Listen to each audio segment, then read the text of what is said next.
성경의 언어가 현실에 스며드는 경우가 있습니다. 그 대표적인 경우가 오늘 우리가 살펴볼 이 로뎀이라는 말이 아닐까. 이 거리를 지나다 보면은 이 로뎀이라는 이름이 가끔씩 눈에 띕니다. 그래서 제가 집에서 궁금했습니다. 얼마나 우리 주위에 이 이름이 있을까? 이 카카오 맵을 열어서 로뎀이라는 이름으로 검색을 해봤더니 다음과 같았습니다. 보시다시피 의정부에서만 이 로뎀이라는 이름이 26곳이나 되었습니다. 어떤 업종이 있을까 조사를 해봤더니 다양했는데요. 보시다시피 교회가 있었습니다. 로뎀교회, 로뎀나무교회. 그리고는 이제 숙박업소들이 있었었는데 하우스, 고시원, 하이츠비 이건 빌라예요.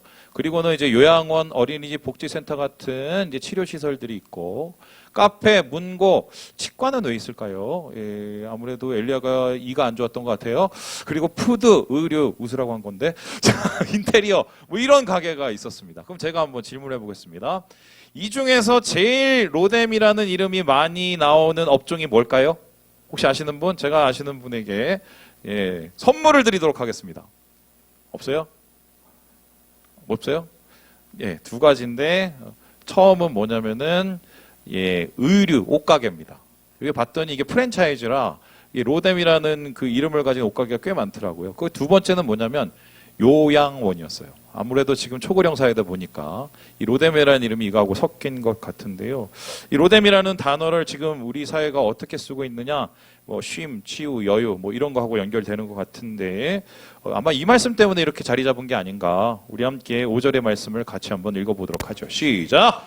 로뎀나무 아래에 누워서 자더니 천사가 그를 어루만지며 그에게 이르되 일어나서 먹으라 하는지라. 이거 보세요. 작지요, 먹지요, 만져주시죠, 고쳐주시죠. 이 표면상으로는 우리 사회에서 이런 개념들이 잘 정착한 것 같습니다.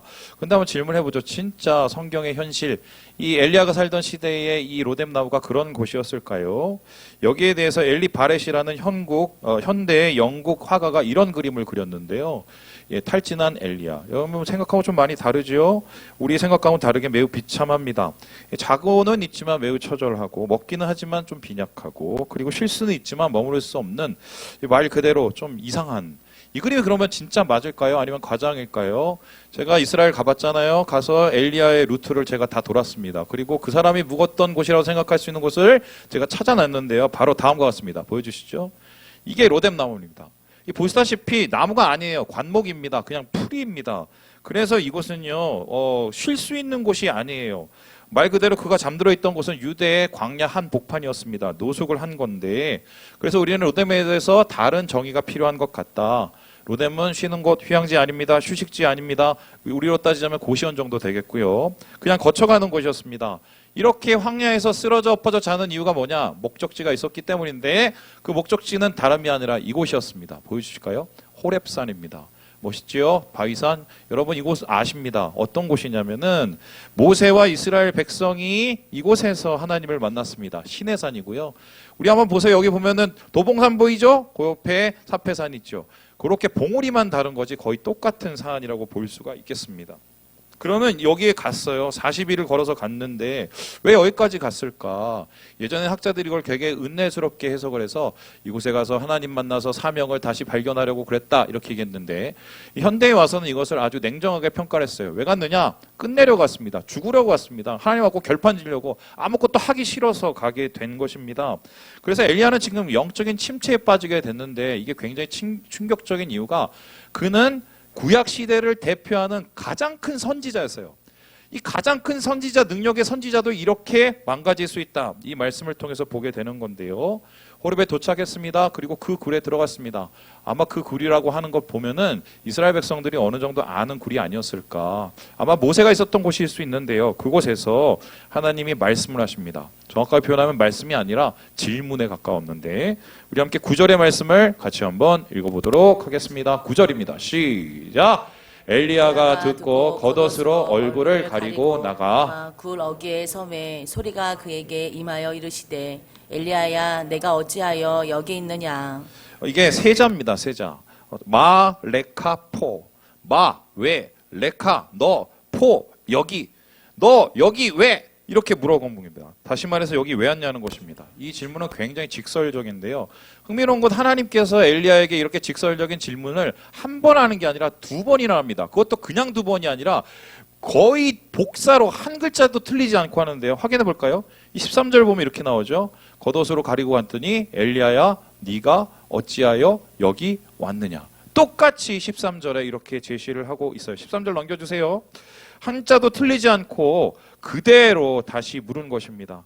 하나님의 말씀은 그냥이 없습니다. 목적이 있고 이유가 있는데 특별히 같은 질문을 한자도 틀리지 않고 다시 물으신 이유가 무엇일까? 하나님께서 똑같은 메시지를 하실 때는 거기에 담은 메시지와 뜻이 있는 것인데요. 그러면은 하나님은 왜 이렇게 말씀하셨을까? 엘리야가 여기 온 게 잘못됐단 말일까? 아니면 설득해서 다시 보내려는 것일까? 잘 몰라요. 그런데 흥미로운 것은 이러한 하나님의 직설적인 질문에 대한 엘리야의 대답이었습니다. 그것도 역시 똑같이 반복을 합니다. 컨트롤 C, 컨트롤 V 하는데요. 10절과 14절에 한자도 틀리지 않고 되풀이하고 있습니다. 여러분 이런 거 경험해 보신 적 있죠? 어떤 사람이 얘기를 하는데 똑같은 얘기를 합니다. 또 얘기하는데 똑같은 얘기를 합니다. 이게 뭐죠? 말은 있는데 대화는 없어요. 대화는 되는데 소통이 없어요. 말 그대로 불통입니다. 선지자가 누굽니까? 하나님하고 가장 가까워야 되는 사람인데 그 하나님하고 가장 가까워야 되는 사람이 하나님하고 불통의 상태입니다. 이거 도대체 누구 탓이겠어요? 보통 우리가 이렇게 얘기하면 하나님 탓은 할 수가 없죠. 왜냐하면 완전하신 분이니까. 억울해도 엘리야의 문제일 텐데요. 왜 엘리야는 이러한 불통의 상태가 되었을까? 이건 하나님께서 한마디로 엘리야에게 너 대답 잘못됐다. 너 헛다리 짚고 있다. 이렇게 얘기를 하고 있는 것이죠. 이세벨의 협박이 무서워서 여기까지 왔는데 도망갔는데 사표 내려고 왔는데 그런데 그렇게 온 이유 하나님이 보실 땐 아니라는 것이에요.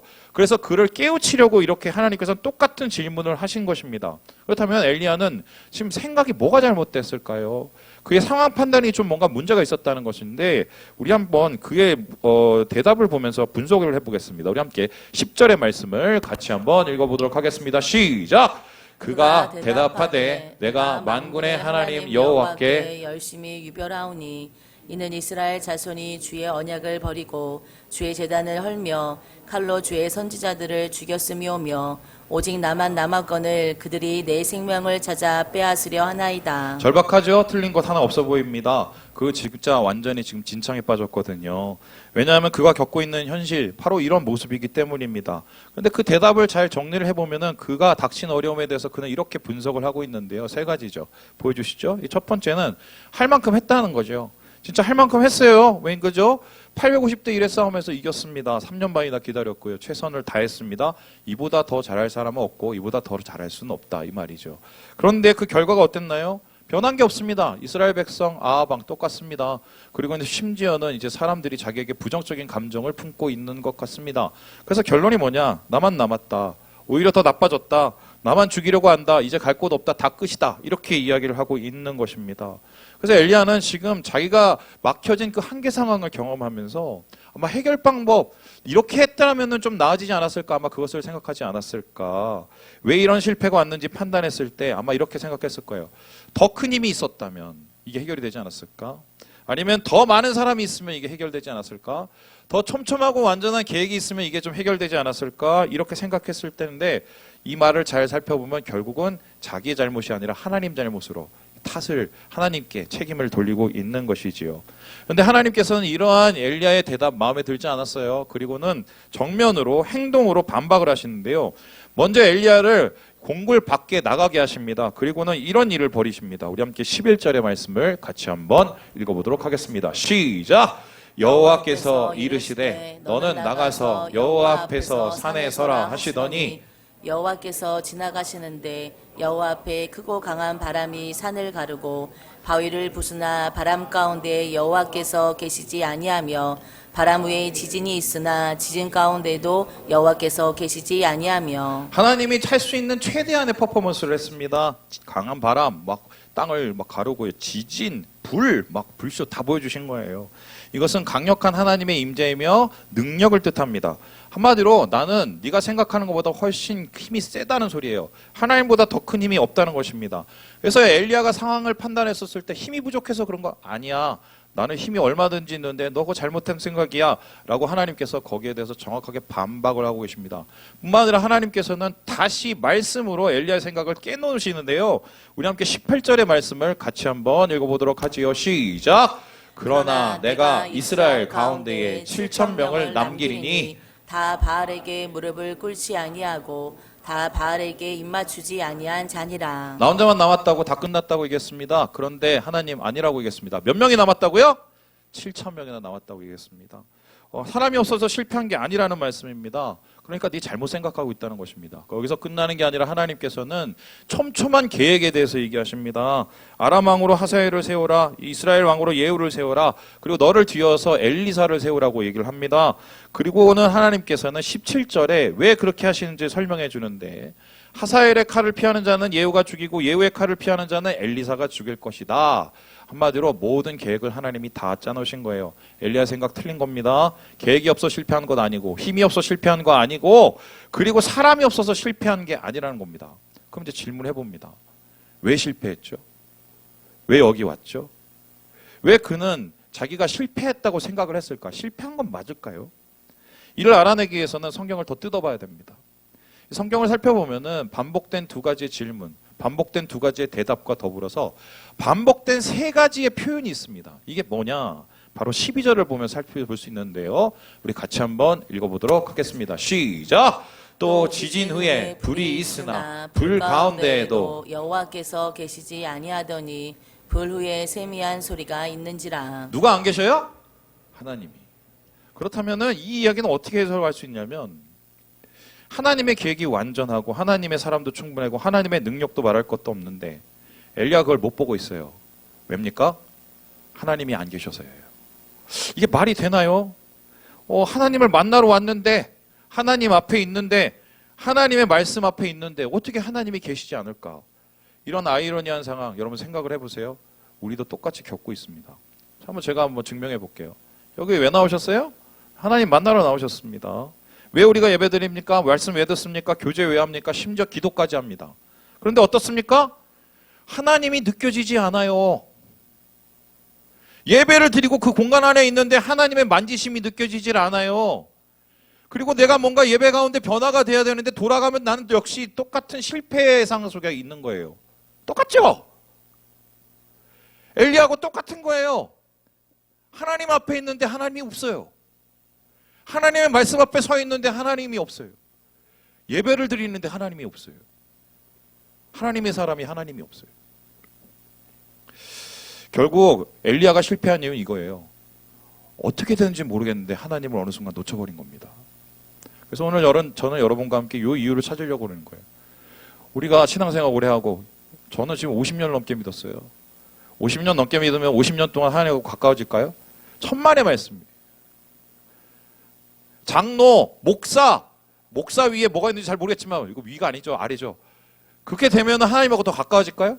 천만의 말씀이에요. 오히려 그게 더 문제가 생겨서 하나님하고 멀어질 수 있어요. 왜 그럴까? 왜? 엘리야 경우를 살펴보면 되는데 세 가지 이유가 있어요.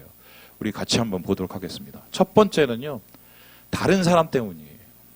다른 사람 때문에 하나님 놓친 겁니다. 두 번째는요, 다른 일 때문입니다.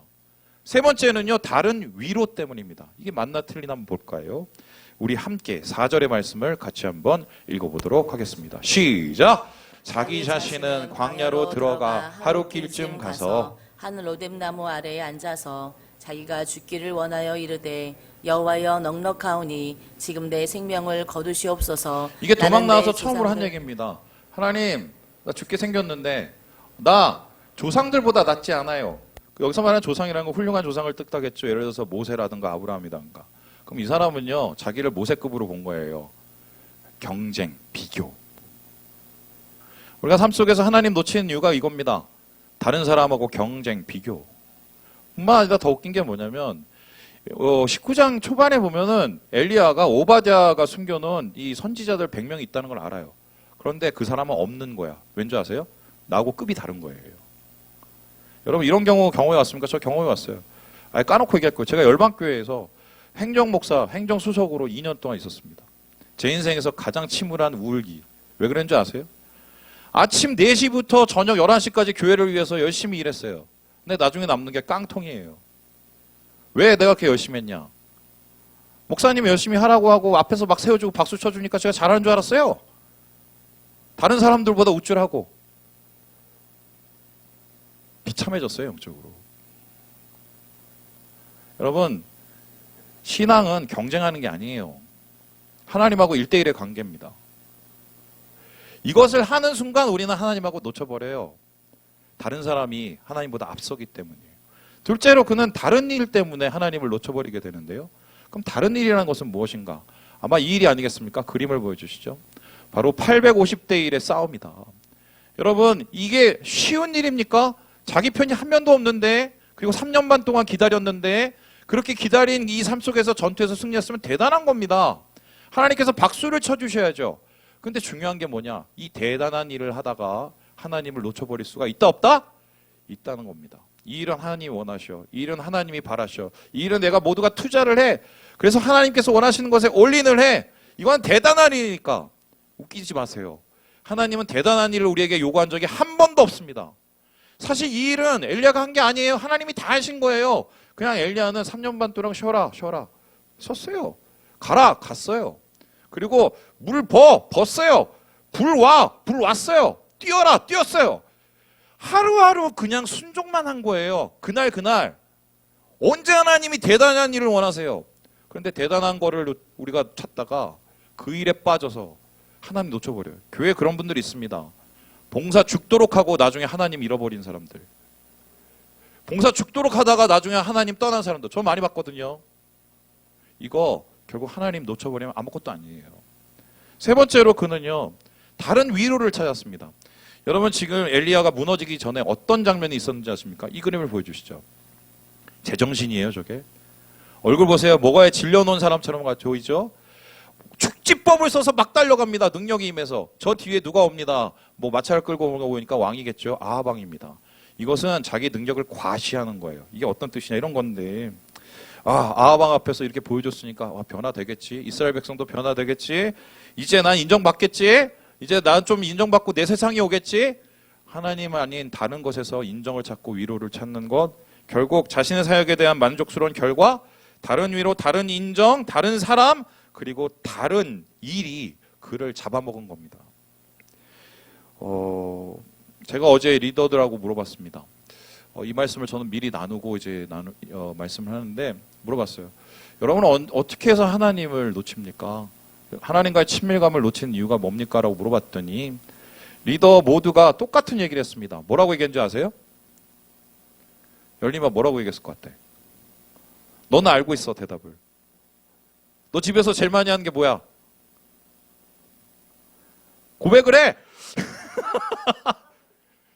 유튜브. 쇼츠! 왜 그런지 물어봤어요. 힘들고 지치고 짜증나고 제일 빨리 제일 쉽게 해소할 수 있는 방법이죠. 이것 말고 다른 것들도 있죠. 값싼 위로를 주는 것들. 근데 이런 현상들을 가리켜서 중독이라고 합니다. 근데 중독을 철학적으로 분석하면 뭔지 아십니까? 현실 도피예요. 현실이 지금 힘드니까 당장 잊고 싶은 거죠. 잠시 저기 세상에 갔다 오는 겁니다. 그리고는 다시 돌아오는 거예요. 거기서는 잠깐 위로받을지 모르지만 돌아오면 똑같아요. 똑같죠. 중독은 우리를 치유해 줄 수가 없는 것입니다. 과학자들이 분석을 했습니다. 유전적으로 이 중독을 걸릴 수 있는 사람이 있지 않을까? DNA를 못 발견했어요. 뿐만 아니라 심리학자들도 유전적 취약성과 더불어서 인간의 행동을 이렇게 관계를 연구했는데 아직도 설명하기가 어려웠어요. 그러면 이 중독이라는 것을 어떻게 우리 해석을 해야 되냐? 인간의 본능입니다. 가만히 있으면 다른 걸 찾아요. 다른 걸. 그런데 그런 다른 걸 끝에 어떻게 되느냐? 여기에 대해서 김영균 교수님이 이렇게 얘기를 하는데요. 우리 같이 한번 읽어보도록 하죠. 시작! 무언가에 중독될수록 우리는 참 하나님을 버리게 된다. 중독된 뭔가에 내 마음을 의지하기 때문이다. 중독의 굴레에서 벗어나는 길은 오직 하나이다. 참 하나님과의 하나님을 통해 사랑이 어디에 있는지, 지혜가 어디에 있는지를 찾고 깨달을 때 중독의 벽을 넘을 수 있다. 참 사랑 앞에서는 모든 것이 온전함으로 바뀌는 기적이 일어난다. 엘리야가 놓친 거 하나님입니다. 하나님과의 친밀감. 이것으로 사실 3년 반 버틴 거거든요. 그리스 신학가에서, 과부의 집에서. 그리고 엘리야는 이름 자체도요. 엘리, 나의 하나님, 여호와란 뜻이에요. 이 이름대로 살았으면 이렇게 안 됐어요. 놓쳐버린 거죠. 이 이름을 끝까지 지켜야 되는데 놓쳐버린 겁니다. 어느 순간에 다른 사람, 다른 일, 다른 위로가 그의 마음속에 들어왔기 때문입니다. 그래서요, 이 중독 심각하게 봐야 돼요. 오늘날 왜 수많은 사람들이 수많은 매체를 통해서 말씀을 전하는데 우리가 이렇게 허약할까? 다른 사람, 다른 일, 다른 위로. 근데 성경을 보면 엘리야보다 훨씬 힘들고 엘리야보다 훨씬 오래고 엘리야보다 훨씬 괴로운 상황을 겪었는데도 엘리야처럼 무너지지 않은 사람이 있습니다. 여러분 믿겠어요? 이 사람이 누구냐면 바로 다윗입니다. 그 다윗이 가장 힘들었을 때가 있었는데 이때 다윗은 이렇게 하나님 앞에 기도를 했습니다. 우리 함께 시편 55편 말씀을 읽어볼까요? 시작! 하나님이여 내 기도에 귀를 기울이시고 내가 간구할 때 숨지 마소서. 내 마음이 내 속에서 심히 아파하며 사망의 위험이 내게 이르렀도다. 이 기도를 보세요. 굉장히 단순합니다. 구구절절이 그렇지 않아요. 나 그냥 힘들어 죽겠어요. 아파요. 괴로워요. 여러분 근데 이 세번역에 보면은 이 표제어가 뭐라고 있냐면 친구에게 배신당할 때 쓴 시, 다른 사람을 잃어버렸을 때 쓴 시, 그 시가 어떤 거냐? 하나님 나 괴로워 죽겠어요. 아파요. 그런데 이렇게 하나님 앞에 토로하고 하나님 앞에 토해내고 감정을 있는 모습 그대로 내는 이 단순한 기도를 언제까지 이 사람이 했느냐? 16절 17절 보면 이렇게 나오는데요. 다시 한번 읽어보도록 하겠습니다. 시작! 나는 하나님께 부르짖으리니 여호와께서 나를 구원하시리로다. 저녁과 아침과 정오에 내가 근심하여 탄식하리니 여호와께서 내 소리를 들으시리로다. 해결될 때까지 아침, 점심, 저녁. 우리가 침체에 빠진 이유는 그걸 안 해서 그래요. 그걸 안 해도 될 것 같으니까. 제가 좀 부끄러운 얘기 한번 하겠습니다. 안 하려고 그랬는데 아내한테 혼났는데 해야겠네. 할게 여보. 제가 이번 주에 임플란트를 했습니다. 안 놀래시네. 근데 제 이가 이 어금니가 4개가 다 이미 임플란트가 박혀 있어요. 어렸을 때 못 살았어요. 가난했어요. 그래서 이가 다 썩었어요. 그래서 한동안은 어금니 없이 살았습니다. 근데 좀 여유가 생기고 나서 이 어금니를 4개 박았습니다. 돈 많이 들었겠죠? 제가 아는 친척이 하시는 그 병원에 가서 했는데요. 그때 제가 아주 트라우마가 왔습니다. 왜 트라우마 왔냐? 아시는 분 병원이는데 우리 친척이 해주신 게 아니라 다른 의사분이 해줬어요. 그러니까 막 뚫러서 2시간 동안 하나씩 뚫는데 아파 죽겠는데 아프다는 소리를 제대로 못 하겠더라고요. 눈치 배고 체면 때문에. 근데 제가 웬간하면 아픔을 잘 참는데 그 아픔을 이 소리하고 같이 오면 제가 못 참아요. 소리에 되게 민감해서.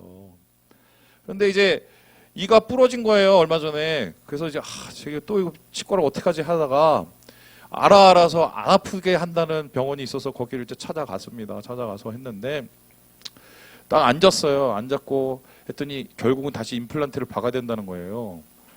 드디어 날이 왔구나. 어떻게 하지? 그래서 얼마나 무서웠냐면 저희 아내 손을 붙잡고 갔습니다.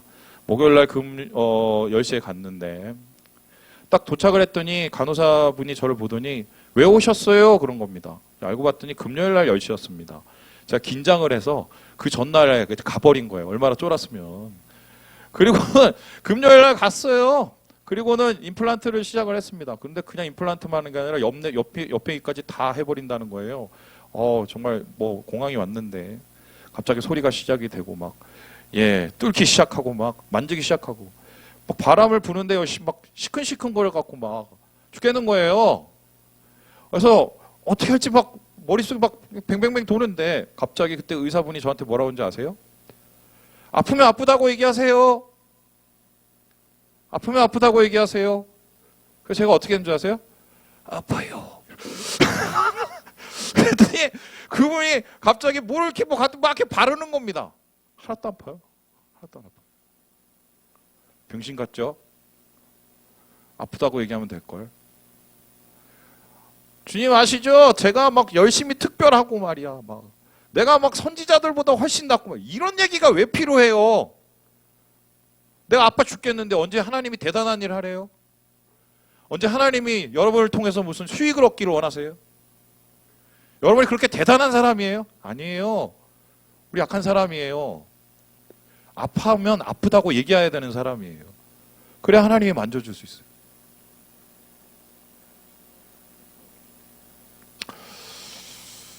이게 될란가 모르겠는데 제가 지금으로부터 20여 년 전 되게 힘들었습니다. 그때 몸이 믿으실지 모르겠지만 지금보다 30kg가 이렇게 빠졌어요. 제 살은 저희 아내와 미국이 키웠습니다. 그런데 그때 몸이 되게 안 좋았습니다. 제가 한창 때 폐결핵도 앓고 하여튼 몸이 되게 안 좋았어요. 그리고 그 당시 제 앞에 상황이 너무 안 좋았어요. 참 괴로웠어요. 그때 제가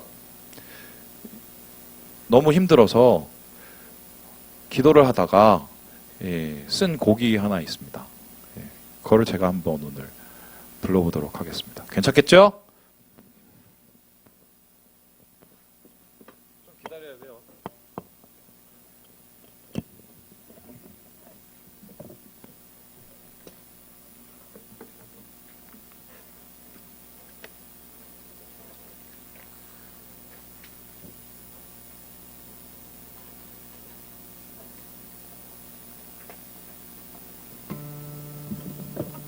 기타 올려주세요.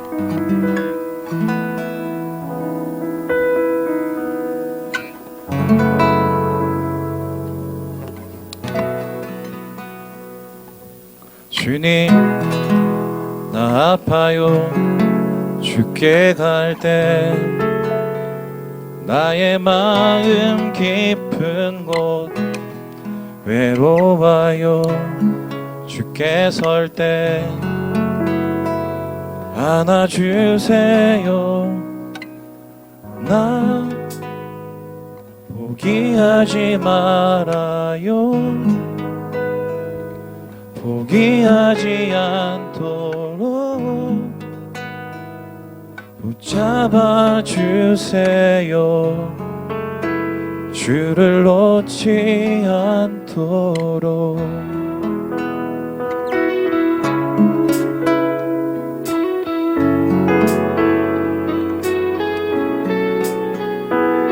주님, 나 아파요.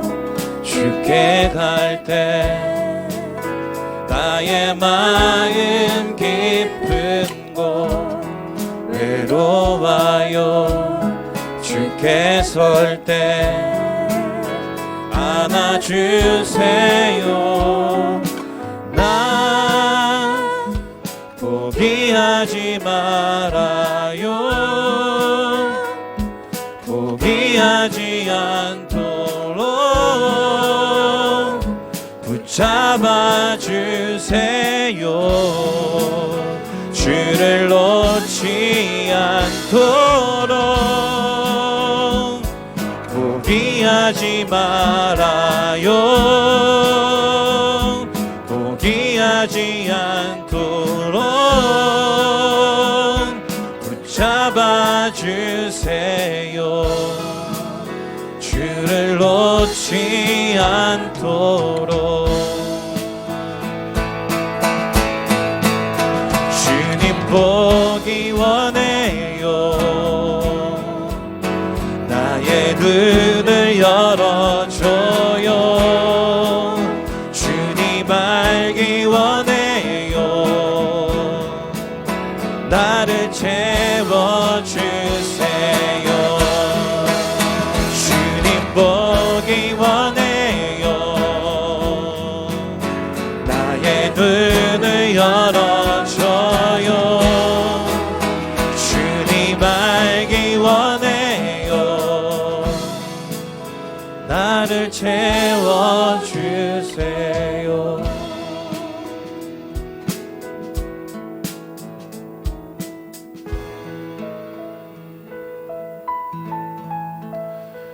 내 모습 이대로 사랑하시네. 연약한 그대로 사랑하시네. 나의 모든 발걸음 주가 하시나니 날 인도하소서. 내 모습 이대로 사랑하시네. 연약한 그대로 사랑하시네.